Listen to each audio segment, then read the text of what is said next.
Hey everybody, welcome to the channel. My name is Matt. If you're new here, I am all about music and in particular collecting guitars and reviewing guitars. Today I wanted to talk to you about my recent trip to Japan and all of the music stores that I visited while I was there. Not everybody gets the chance to go to Japan, so I wanted to share some of the highlights and some of the unique guitars and experiences that I had while I was there. We went for about 2 weeks and it was just getting hot. It was the middle of June.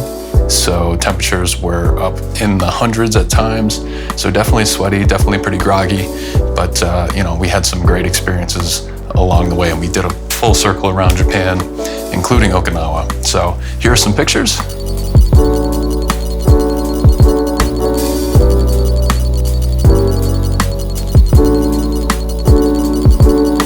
Japan just has a very unique, cool vibe about it. So definitely recommend it if you have the opportunity to go or the chance. Getting onto the point, while in Japan, I told myself that I wanted to get a Japanese guitar. Originally, I had a few requirements that needed to be met for the guitar. The first is that obviously it needed to be made in Japan. The second, I love stainless steel frets. So if I could find something that had stainless steel frets, that would be preferable. Finding something with a satin neck or a tongue oil, just anything that isn't polyurethane or gloss.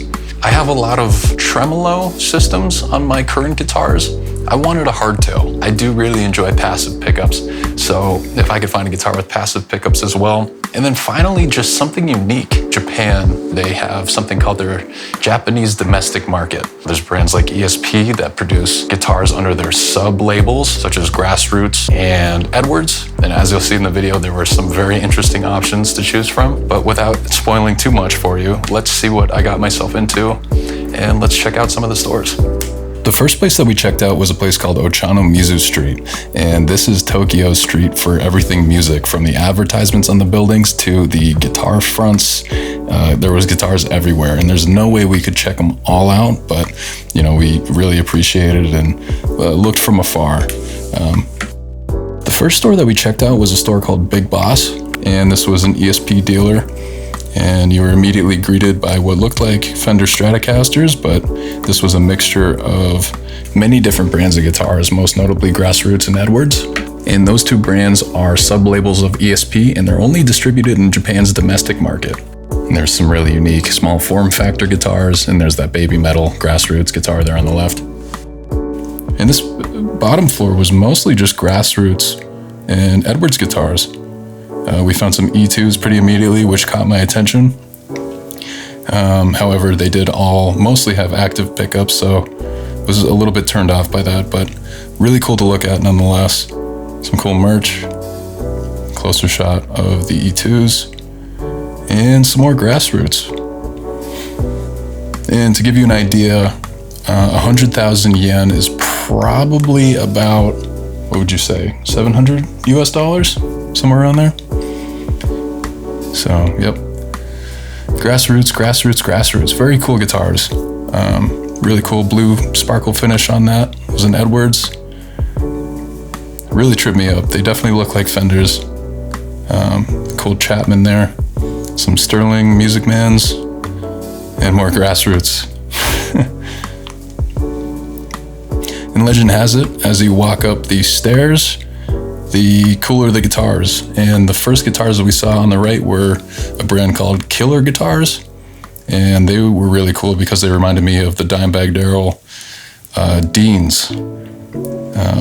That red one was very interesting. It kind of had that metallic silver plate. And this is the ESP bass wall.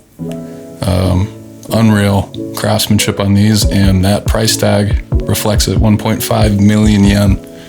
And I didn't know if these were USA models or Japanese. I've always thought that if it had the ESP logo on it, that it was USA made, but I think I'm wrong about that. I think Japanese models can too.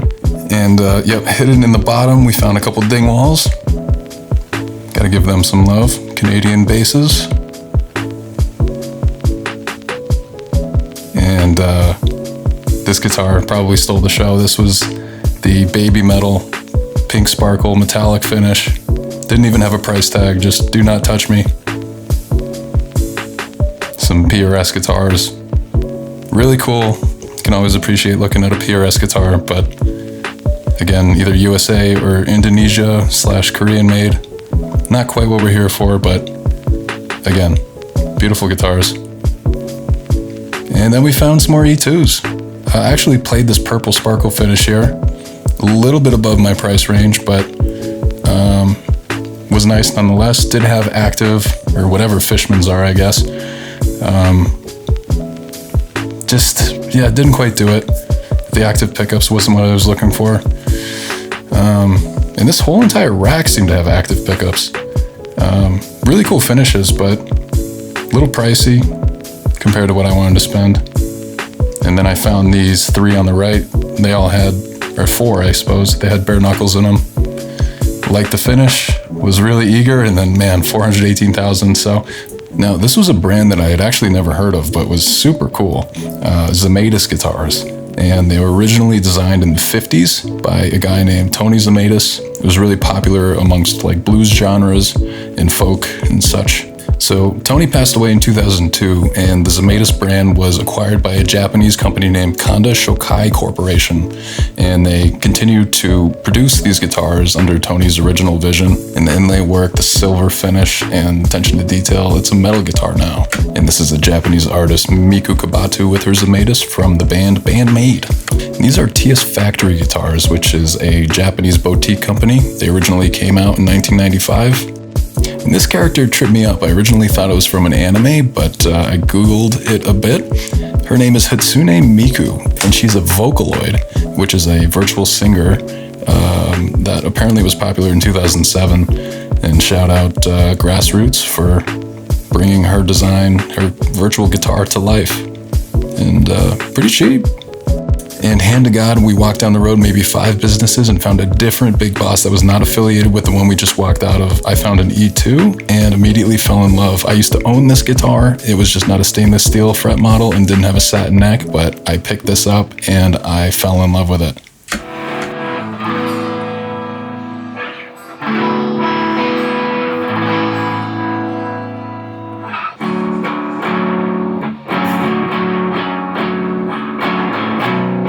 And to my point about passive pickups, you can kind of hear just how dynamic these sound.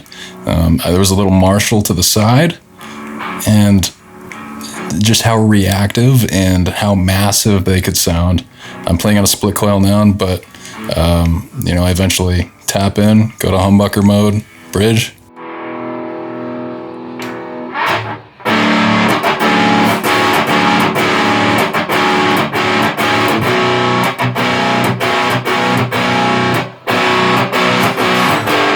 It was right about here that I noticed that the truss rod was a bit overbowed.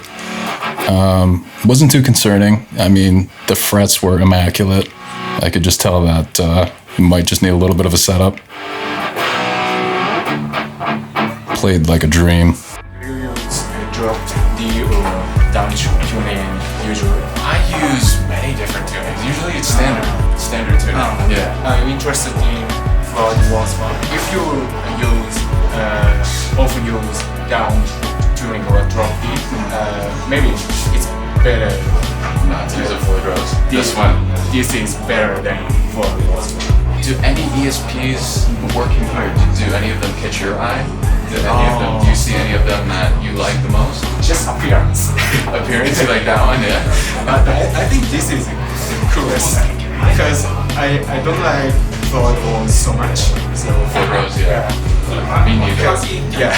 Yeah, they're hard. Because I usually do drop D or down to the end. Okay. Yeah. One walls is hard to change tuning. It is, yeah.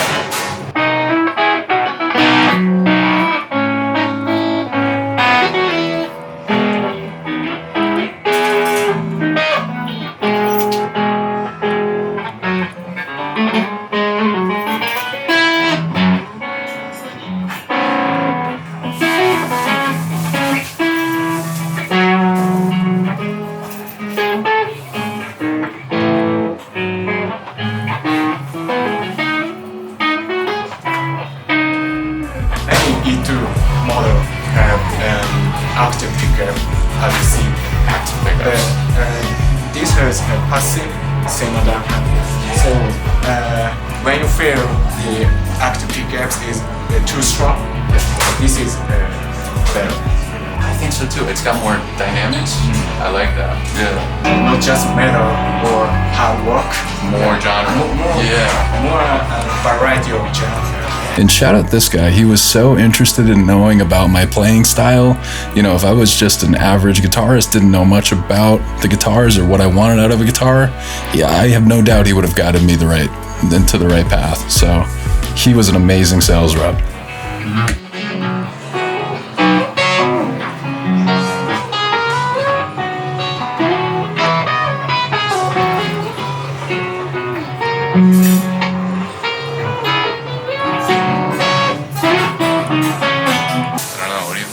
I think it's a cool one.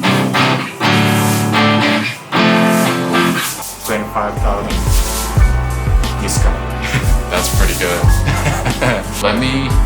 We just got to the street, so we're just looking up and down, but this is my favorite guitar so far, so I have a feeling I'll be back. Yeah. And after Big Boss, we walked into a couple different shops, and yeah, beautiful guitars everywhere, no doubt. But that E2 was on my mind. We saw some beautiful Sirs, again, USA made, really cool. And then these Tyler guitars. What the hell is a Tyler guitar? I had no idea. So yeah, as it turns out, again, it's San Bernardino founded, guy named James Tyler Guitars. And this, very well willing to admit, this could be my youth. I'm 27.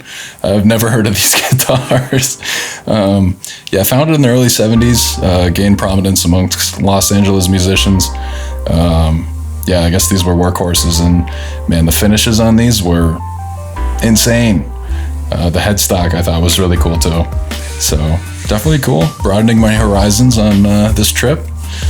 And yeah, definitely was just stunning to check them all out. Didn't play any, but just appreciated them for their artistic appeal. And yeah, that pink blue was something else. My God, that price though. And then off to the right, there was a couple more USA models, some Music Mans and PRS guitars. Very cool. Gonna complete his dream of getting a Japanese guitar right now in the streets of Japan. All right, we decided on the Horizon 3 from Big Boss. And shout out to my amazing girlfriend for dealing with me and walking to all these stores. So my problem is my budget's about $250,000. I have a passport, but I need a hard case. So if the hard case is free, you'll be happy. I would buy it. So you want to buy this with this price with hard case, right? Is it possible? Okay, so let me negotiate. Okay, thank you. And at this point, I was suffering an existential crisis. I was wondering if it was the right choice, if I was paying too much. I had no idea. So, okay. Yeah. You can buy this with 250,000 yen with hard case. You walking away with it? Yeah. We walking out of the store with it? Walking out of the store with it. Visited what? 8 different shops today, 4 different the other day, and we're walking out with that one. I'm excited. I'm really excited. And we got a hard case out of the deal too. 250,000 yen. I don't know what that equates to, but it's a brand new ESP E2 Horizon 3. Yeah, I think we're cooking. Thumbs up. Thumbs up. And to touch on the truss rod issue from earlier, the owner of the store grabbed the guitar and he adjusted the truss rod right then and there. I guess he noticed it as well. I wasn't gonna say anything, but he made sure it was right. So, and then look at this. Like, they knew I was taking it on a plane. They detuned the strings. They gave me the ESP string guards for the fretboard. They were giving me packaging and wrapping. How do you feel, Big Boss? I feel like a big boss. Such a cornball. Awesome store. Helpful people. Now he gets to lug it through the streets of Tokyo I do. and every city and beyond. Kyoto. We found another big boss, and we're gonna go check it out.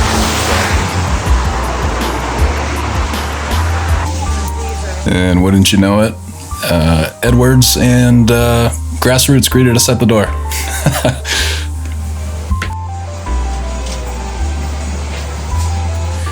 And this store had a lot more unique kind of used versions of guitars. I don't even know what this guitar was called, but it reminded me of a Steve Vai gem, just like the miniaturized version of it. So yeah, really cool. We walked downstairs, which was where the nice guitars were, and found some Sirs. I like their acoustics.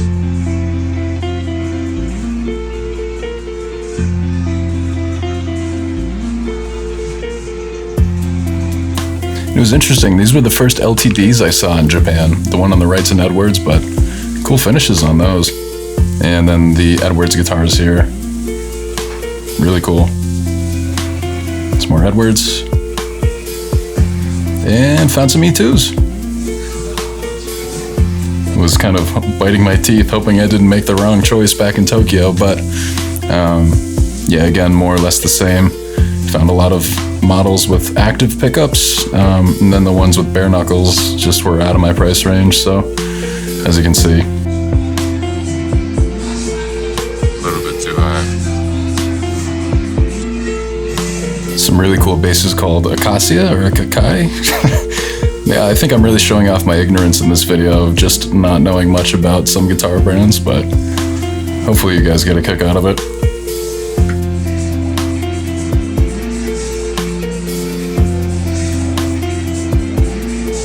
Whoa, this Fujigen's cool. 76,000 made in Japan. That's slick.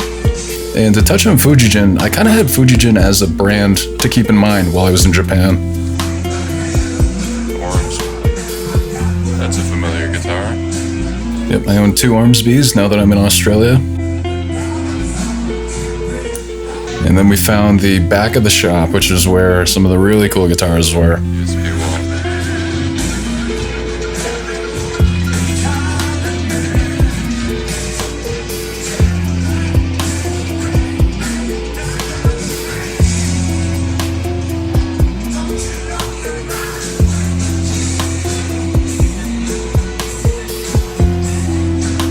And what was awesome is they didn't just offer guitars in this shop, they offered guitar parts. And even crazier is, here in just a second, you're gonna see they offer custom-made ESP guitars, or E2s, whichever brand they're gonna put on it, but they were showing off woods, necks, they had huge slabs of different types of wood. Look at this thing, I don't even know what they called this, just don't touch it.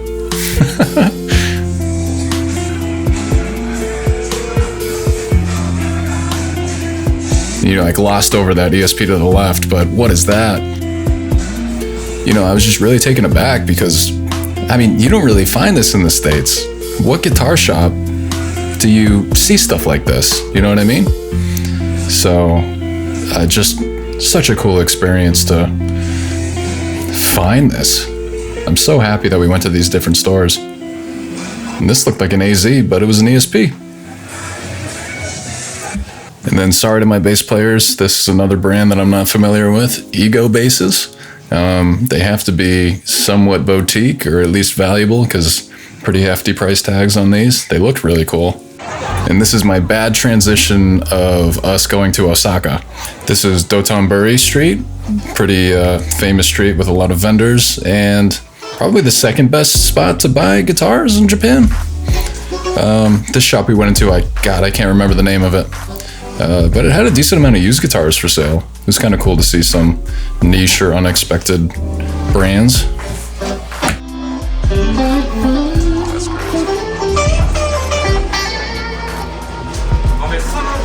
That's great.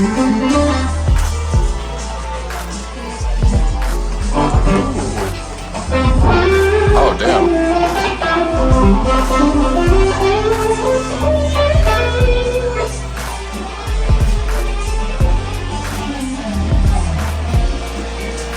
And really cool to see early 90s gem. An E2, an older model E2, but an E2 nonetheless. Can show appreciation where appreciation is due. This was the cheapest ESP that I found all trip. This was a used ESP for under 300,000 yen. It's tempting. Just kidding, I couldn't afford it.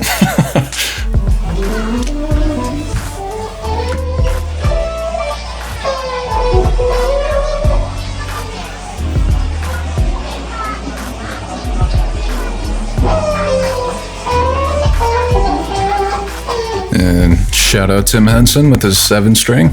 Really cool guitar. And yeah, that was an early 1960s Yamaha. I forget the model name, but 220,000 for a vintage guitar like that's not bad. And yeah, on the bottom row, some Yamahas, some EVH guitars. Ibanez had a lot of everything in this store. And what was cool is pretty much every store we went to, there was always some shredders in the background, as you can hear. It's fun.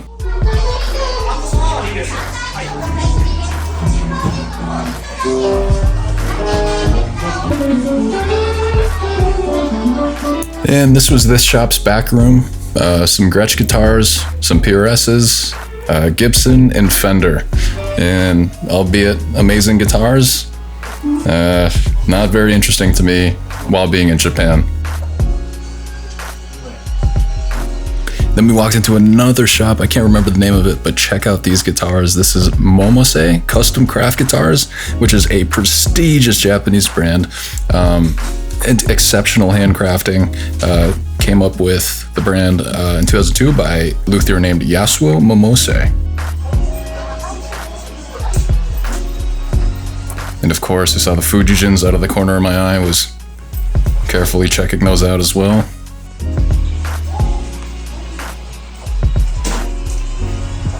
Had an interesting used outlet here. Kind of an amalgamation of different brands. 77, Bacchus. A couple Dane Electros, which I wasn't expecting, but cool nonetheless. Some interesting Jacksons on the wall as well. Schecter. Brands we haven't really seen on this trip. Then we found the Ibanez J Custom wall, and the price tag on the 3 on the left is, gotta sell a kidney. I saw that, that was cool. Ultimately, again, really cool guitars here, but we were just looking. I found a used Fujijin with no price tag on it, and I said if it's under 200,000 yen, I'm seriously going to consider it. It was 198,000 yen, and tax-free it was 180,000 yen. And I was like, I'm buying it. And it's that one right there, it's the gold one. So we're at Mikigami in Osaka, and I wasn't going to get another guitar, but I found a few that I really like. With hard case. I don't know, this was the only guitar out of the thousands we saw that just spoke to me. I needed to have it. Who played the guitar? I was playing devil's advocate with my girlfriend, and she couldn't find a reason for me not to buy it. It was everything I wanted out of the Japan trip, so I couldn't believe I was walking home with 2 guitars. This is just my bad attempt of trying to get some footage of the store. I was so overwhelmed and excited and anxious, and yeah. Yeah, look at this. Here's some pics. No, it was, God, unreal. What a trip. So we're currently on the train. I want to document my travels a little bit, and she's not thrilled because we have 1 guitar, 2 guitars, check bag, backpack, carry on. So,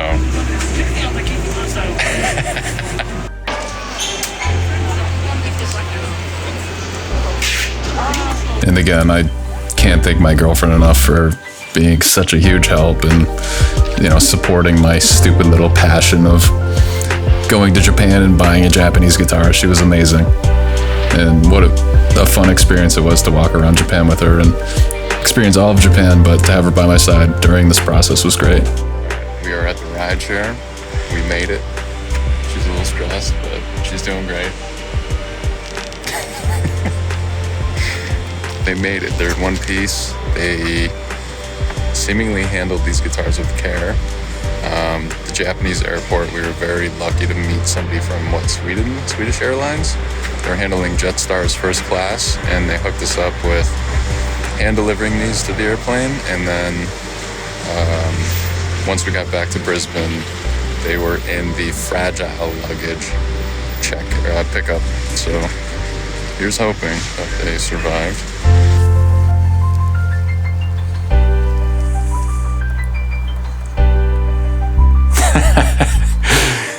My wallet hurts. Sometimes you just have to do what you have to do, and I did what I had to do.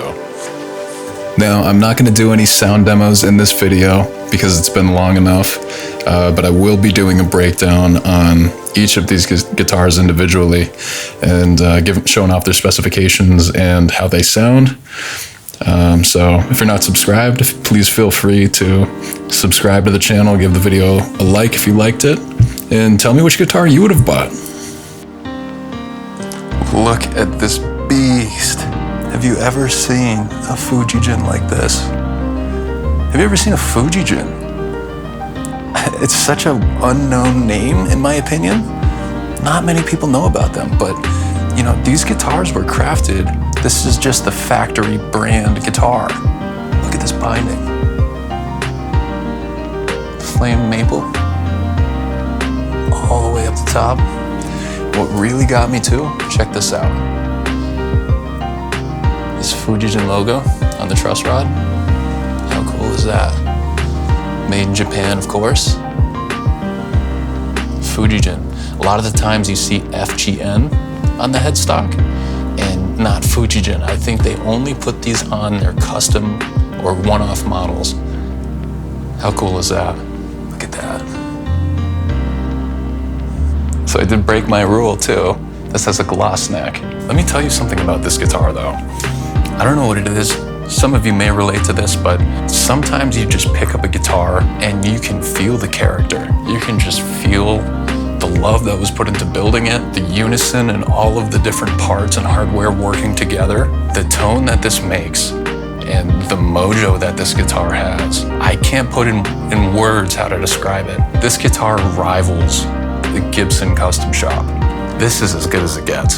So for this Expert FL, this is one of one. This was a custom order. There is no other Fujijin that has this paint job. You know, when I was at Mikigaki getting this guitar, one of the employees was telling me a little bit of a story about it. And he said that the painter, God, I forget his name, but he has since retired. He was renowned in the Fujijin factory for doing unreal finishes. And I mean, I think that speaks for itself. So yeah, talk about unique only to the Japanese domestic market. I snagged it. This is gonna stay with me forever, and it sounds so good. This is the ESP E2 Horizon 3 in reindeer blue finish. And this checked all the boxes. It has stainless steel frets, it has a satin neck, it is made in Japan, it is the highest quality of Japanese craftsmanship you can get. It has locking tuners, a hardtail bridge, and passive Seymour Duncan pickups. It has the SHB5 in the bridge and a jazz in the neck. So amazing versatility there. The push-pull for split coil tones. Obviously, bridge, middle neck. This thing shreds. Unreal. I used to have this exact guitar, just an older model, and I sold it just because I didn't like the glossy neck. That was the only reason why I sold it. And since then, they have pretty much added everything that I want in a guitar. So, and we got a killer deal out of it as well. We got this for, I believe it was a little over $1,700 US with a hard case. Yeah, I lucked out.